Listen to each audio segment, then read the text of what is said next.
Kamusta mga idol? Here we go again, Mark Anthony TV. Please like and subscribe.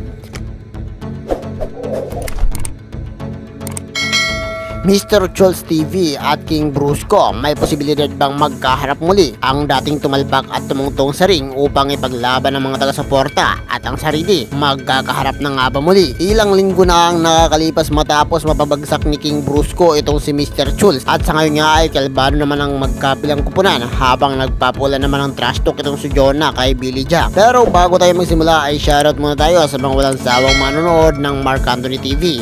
Shoutout kay Arkim TV Official, El Pardo Funny Vines at Mang John TV. Maraming salamat mga idol sa walang sawang suporta. Mabuhay kayo. Saksi tayo sa pagkatalo ni Mr. Chulz sa laban nila ni King Brusco. Dahil nga din sa husay na ipinakita ni King ay napabagsak niya si Mr. Chulz at naipanalo niya ang laban. Ngunit mga idol ay papayag na lang ba tayo na hanggang dito na lang ang laban na ito? Hanggang dito na lang matatapos ang usaping ito?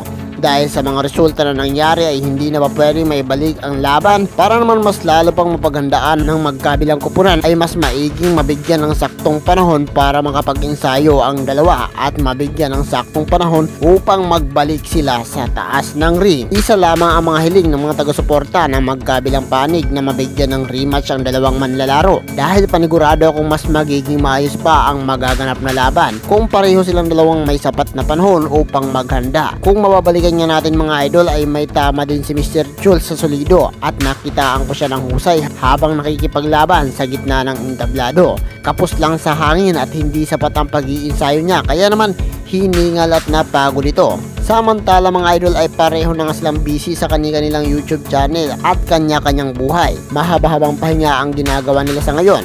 Kaya naman kapag bumalik na ang laban ng magkabilang panig ay mas magiging mahusay at kaabang-abang ang laban na ito. Kung napatumba man si Mr. Chulz noon ay may pagkakataon pa siyang bumawi ngayon. Ano sa palagay nyo mga idol? Rematch battle na nga ba ang nararapat? Mag-comment lang. Hanggang dito lang tayo at kung nagustuhan mo ang video na ito baka pwedeng makahingi ng like and subscribe. Pindutin nyo na rin yung notification bell para palagi kang updated sa mga video na kagaya nito. Maraming salamat!